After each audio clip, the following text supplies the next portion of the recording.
Welcome to the Human Capital Innovations Podcast. We're your source for personal, professional, and organizational growth and development, where we share original research, explore industry trends, and interview executives and thought leaders from across the globe. We hope you join us often for practitioner-oriented content around all things related to leadership, HR, talent management, organizational development, and change management. Maximize your personal and organizational potential with Human Capital Innovations Podcast.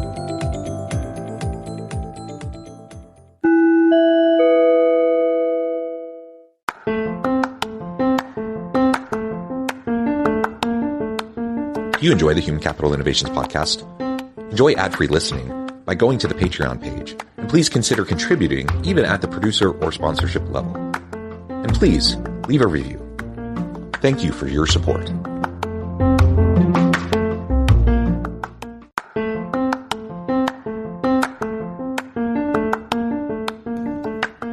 Welcome to the Human Capital Innovations Podcast. In this HCI Podcast episode, I talk with Kimberly Reed about strengthening our commitment to creating a more diverse workplace.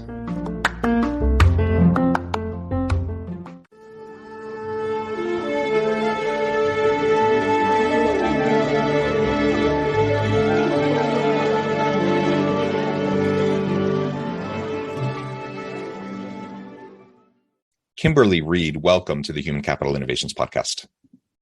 Hello, Jonathan. Well, thank you for having me. This is great. It is a pleasure, and I like the energy. Today, we're going to be talking about strengthening our commitment to creating a more diverse workplace. And I'm just really thrilled to have the chance to talk with you. You're joining us from New Jersey. I'm south of Salt Lake City in Utah. And you have a lot of expertise in this area, so it's going to be a fun conversation. As we get started, I wanted to share Kimberly's bio with everybody. Kimberly Reed is an award-winning international speaker, author, corporate trainer, and diversity, equality, and inclusion executive with more than 20 years in HR, talent recruitment acquisition, diversity, equality, and inclusion expertise. Kimberly has successfully countermanded inadequate and or troublous diversity practices by designing, building, leading, and shaping dynamic, high-performing work cultures. She is founder and CEO of Redevelopment Group, a cutting-edge, multidisciplined diversity, equality, and inclusion solutions firm. She's the author of Optimists Always Win, Moving from Defeat to Life's C-Suite. Fantastic background. It's a pleasure to have you. Anything else you would like to share with me or my listeners by way of your background before we dive on in? No, I want to, well, you know what? I just lied. One of the things I do want to share about the book that is so important to me. 100% of the proceeds are going to two cancer charities. So the more books we sell, the more people we bless. So yes, Optimists Always Win is on Amazon and where all books are sold. So thank you so much, John, for mentioning that. And I love my work. I love what we are blessed to do every single day to really just make diversity, equality, inclusion, and belonging a better place in some of today's leading companies and in companies all over the world. And actually, I wanted to start because oftentimes when we talk about DEI initiatives, a lot of people frame that acronym as diversity, equity, and inclusion. You very specifically diverge from that and call it diversity, equality, and inclusion. Maybe just speak to that for a moment. Sure. So, and things have changed since then too, because we have another focus in belonging. So John, it's diversity, equality, inclusion, and belonging for us. What I will say is that why many companies are not successful in this space is because they forget a very important part of the formula, and that is belonging. That means the B. The reason why we transition from equity to equality is the feel of the word. Equity to us and to many of our clients felt very money driven. Right? If you hire more people of color, there's going to be something affected by the dollar. And that didn't feel good for a lot of people, and especially in conversations about equity. although that's not what the definition of equity is, but that's what it felt like in a lot of conversations we were having, specifically after the unfortunate murders of George Floyd and countless others. So one of the things that we said is that, and I've always felt this way, even in my corporate career in diversity, is that equality is the goal. We want equality in the workplace for all people, right? Yes, diversity focuses on women and people of color. However, we also want to be inclusive in our work and to ensure that there is equality for all. That's why we're so intentional, John, about putting, well, you can't see it here really, a little bit, equality in the work that we do, and why we do it, quite frankly. Yeah. Okay. Well, thank you. That's interesting to see that difference, and you have good reasons for that. Let's talk now about how HR leaders can help their organizations strengthen that commitment to creating a more diverse workplace. Yeah. So, I mean, the rhetoric is increasingly there. I think just from a PR standpoint, most organizations nowadays recognize that they better say something in response to like the George Floyd incident or some of these other, social disruptions that happen that people are upset about. Organizations recognize, okay, we probably need to address this in some way. We probably need to at least on the face of it look like we are striving to be an inclusive company, so on and so forth. So the rhetoric is getting there. The problem is, in my view, we're often not walking the walk. So we're saying nice things, but we're not actually doing the things that need to happen in order to actually drive change and to disrupt the systems of inequity and inequality, and to really create a level playing field, one that's inclusive for everyone.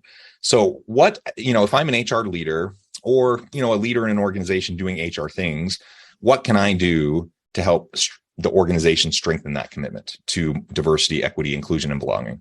That's a great question, John. And I will tell you that there's a flurry of new DEIB imperatives, right, that have ranged from symbolic to systemic. And creating an inclusive culture is very important to the success of DEIB efforts and will benefit engagement, innovation, and productivity. And I think that CEOs, HR leaders are understanding that fact better, right? Just because of the heightened awareness that we have in this space, right? Whether it was ignited, which I believe that it was stronger. It was ignited after the murders of George Floyd and countless others, of course. But diversity has always been important. Diversity has always and should be a business imperative, right? I'm not suggesting that to connect money to it or people's, or executive comp, because we've had conversations about that all the time. But what I am saying is that I think that every executive, HR leader needs to evaluate their executive team. Do they portray DEIB? See, the makeup of your executive team is a huge signifier, right, to the rest of your workforce. Not to mention our stakeholders, customers, partners, etc., the board, right? And it's because at top, and it's the top management of a company that speaks volumes, John, about the culture, right? So to foster a company culture where every voice is welcome, heard, and respected, we need to understand what does the company and what does that senior leader, because it starts a lot from the top, but the work gets done in the middle. We could talk about that too. But is that what is it portraying? What is the culture? HR leaders, you have to assess and have to understand what that is before you can venture in this work. That's why, John, we don't touch a client without doing a DEIB organizational assessment. If they don't agree to that, that's okay, right? We're not the firm for them. But what happens with HR leaders, going back to my point, is that most often, employees quit jobs because they don't feel like they can bring their authentic self to work, and uniquenesses are not appreciated and valued.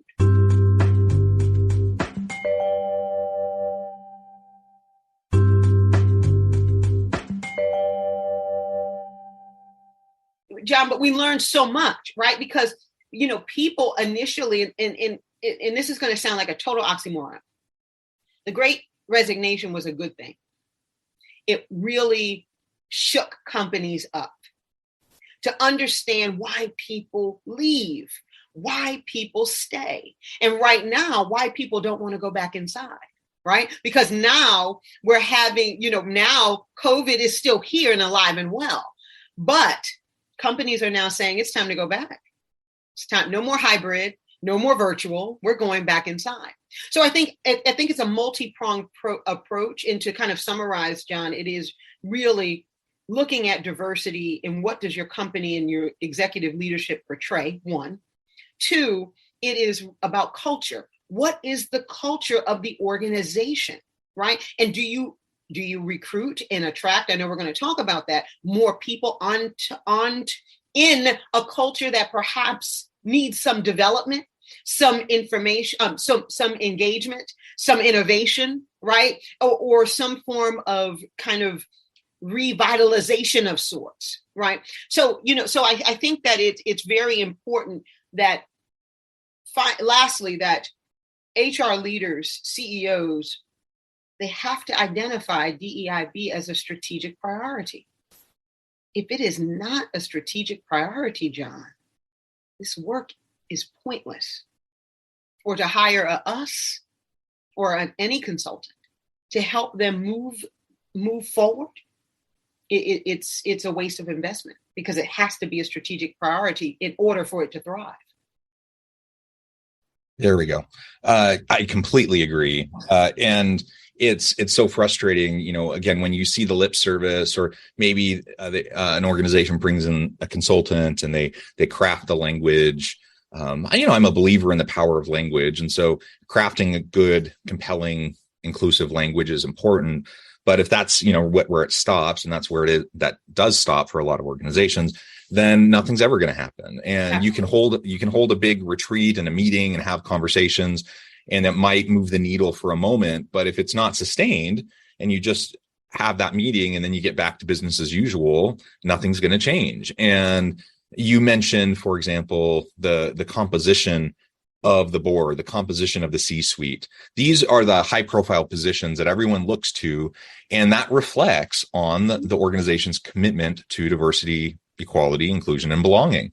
And you can say all the right things, but then if you have a bunch of middle-aged white dudes on your board or in the C-suite, that says something else. And people are going to pay attention more to what you do than what you say, especially if the two are inconsistent.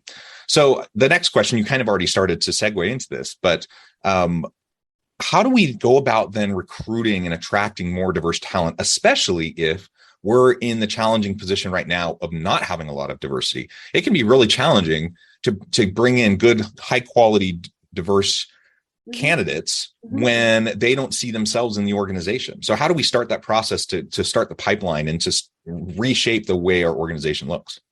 Well, I'm so glad that you asked that, Jonathan, because there's this, so a couple things. There was never a war on talent, diverse talent. We heard that cliche before. There was never. I know pockets in droves of talented, diverse talent, top diverse talent. They dwell in my sorority, Alpha Kappa Alpha sorority, right? They dwell in my volunteer women's organization called the Links Incorporated, right? And the reason why I brought those two up specifically, because you're talking about women and then women of color, right? For example, there are 300,000 women that belong to Alpha Kappa Alpha Sorority Incorporated across the globe.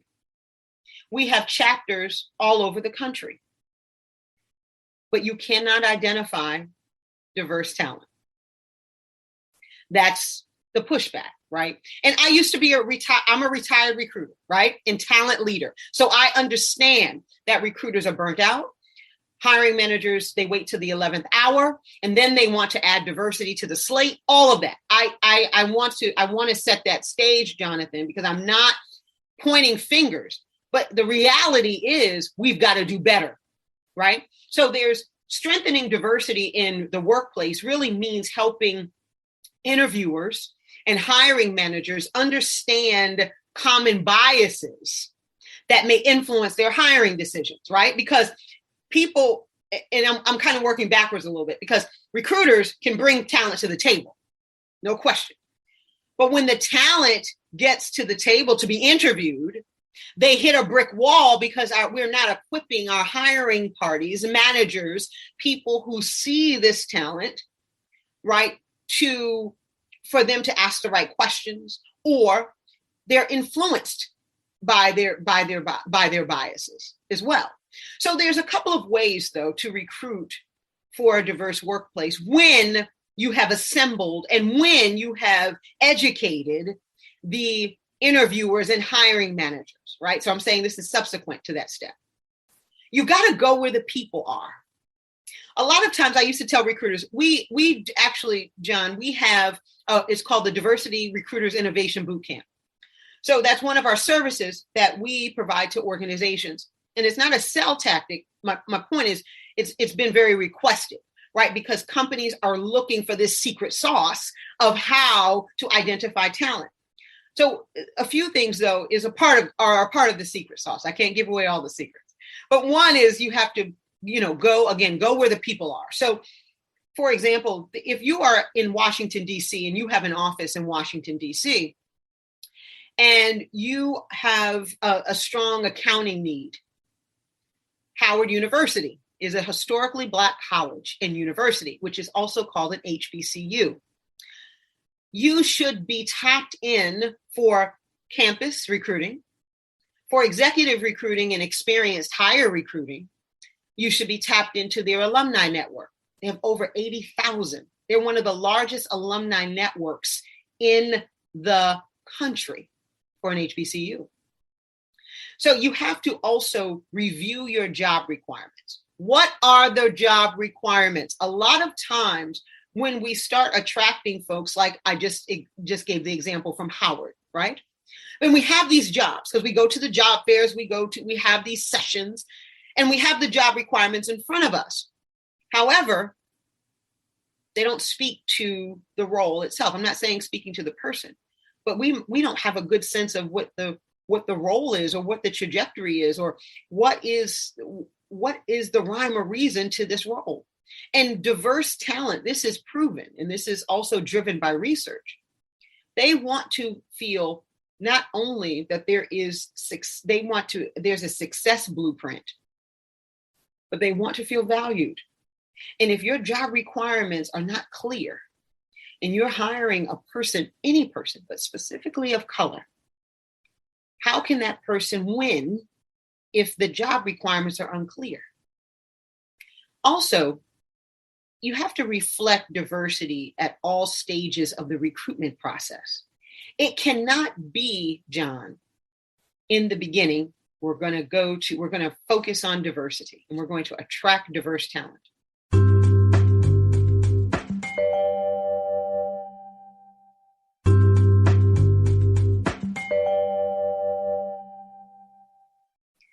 But it has to be representative of each part of the process, from hiring, right? From, so it has to be very focused, and has to be very deliberate and intentional, your recruitment practices and processes. But more importantly, it has to be seen. And so a lot of times when diversity isn't seen in organizations or seen in the recruitment process, oftentimes you're not successful. The other piece to it is that diversity is inward. Diversity and inclusion is outward. What do I mean by that? Diversity is in our companies, right? When we start to hire, inclusion, talent has to see an inclusive culture in workplace. When I click on your website as someone that I'm looking for a job, and I see zero representation of me or your customer or yours or the board or stakeholders, whomever, why would I want to go to that company? See, you have to consider standardizing not only your recruitment stuff, processes, interview questions, that's all good. But the entryway, what does the entryway to your company look and feel like? So you have to be willing, and we say this to our customers all the time, you got to be willing to throw your existing strategy out the window if it's not working. Stop trying to, okay, maybe we'll go to this school differently. No, you have to develop also an employer brand that showcases your diversity. So to recap in the sense of what I would tell three things. You got to look at your interviewing, the interviewers, right? Because that's one of the entryways into the organization. Is your culture ready for it? You have to ask yourself simultaneously with number one. Two, you have to go where the people are, period. Recruiters have to be more innovative, more creative. Leverage LinkedIn, for example. I know that people say, oh God, no. LinkedIn is one of the best places where you can get the talent that you're looking for because you know the caliber of the talent, right? And 9 times out of 10, you know the caliber of the talent. What I also would say, you have to go where the diverse talent is. HBCUs, alumni associations, traditional colleges. For example, Temple University in Philadelphia, just using that as an example.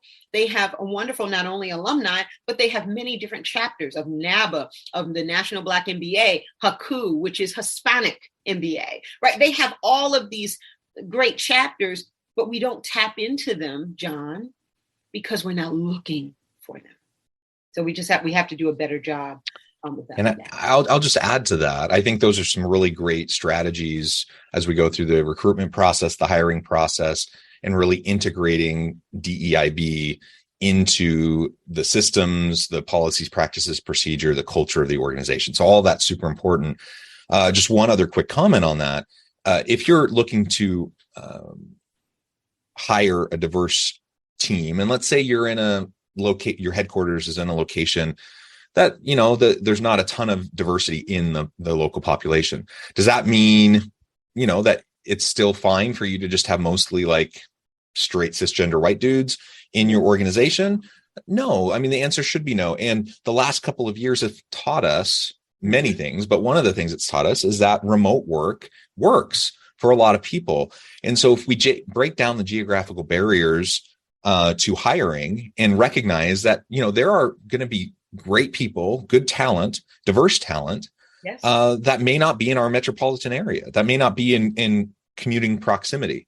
And maybe we want an all-in-person workplace or a hybrid workplace. But I would challenge you to think, there's lots of benefits to flexible remote work arrangements. One of the huge benefits is the potential for increased DEIB strategy and effort. So I'll just throw that out there as another thing to noodle on and to really contemplate. Yeah. And I'm glad that you said that because I would love to, I have a great example.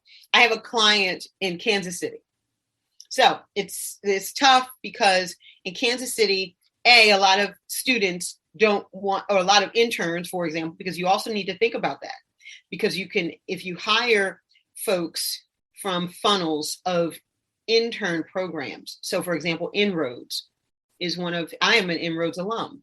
It is for people of color. Young people in high school, you start in high school, you have, you're honors student or, you're a bright star, right? And you're a part of this organization throughout until you graduate college. So guess who was the recruiting us from Inroads? PricewaterhouseCoopers, right? Then you had the Deloittes of the world. The reason why I bring that up is because sometimes you have to go back a bit to get to where you were just talking about. And with my client, one of the things that we are going to do is we're going to start a really robust internship program for next year because you want to get some of those students that are graduating college and, moving home, right?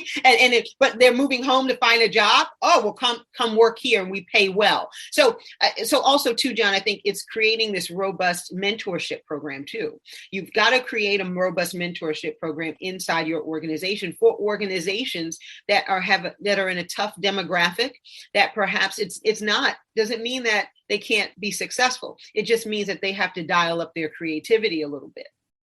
Yeah. All great points, Kimberly. It's been a real pleasure. I know at the time I'm going to have to let you go here in just a minute, but before we wrap up, I wanted to give you a chance to share with listeners how they can connect with you and where they can find your book, and then give us a final word on the topic for today. Absolutely. Wonderful. So you can reach me. Our website is www.theredevelopmentgroup.com. We also have Optimists Always Win is available on Amazon. We also have a really great, cool website, www.optimistalwayswin.com. You can find me on LinkedIn. I'm real simple with my social media handles. It's Kimberly S. Reed, all social media handles. And the final thing that I will say, and what I say, John, to every client that comes to us for the first time, be kind to yourselves, right? I know that's not anything deep or very, or academically driven, right? But it is, you have to be kind to yourselves in this work because it is a journey, right? But you also have to be real with yourself. Every company, when you're venturing into this work, or if you're in the middle of the work and you're revitalizing your strategy, make sure that you align yourselves, if you need a consultant, with a consultant that is certified, globally certified in diversity, and can help you with your DEIB organizational assessment. That is the most important ingredient in any part of this work that you'll ever achieve. And the way to be successful is to understand fully where you are today. Remember, business executives, all of us, all over the world, the pandemic is proving to be one of the greatest leadership tests of our time.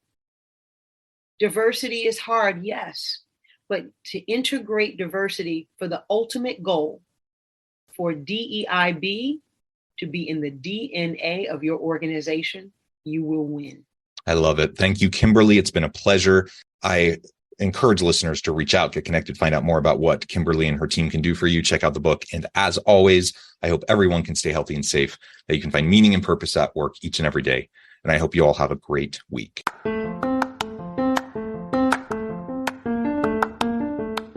If you enjoy the Human Capital Innovations podcast, enjoy ad-free listening by going to the Patreon page. And please consider contributing even at the producer or sponsorship level. And please leave a review. Thank you for your support.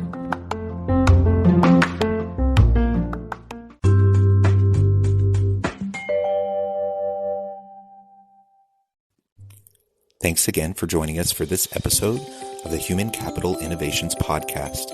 I hope you stay healthy and safe and that you have a great week.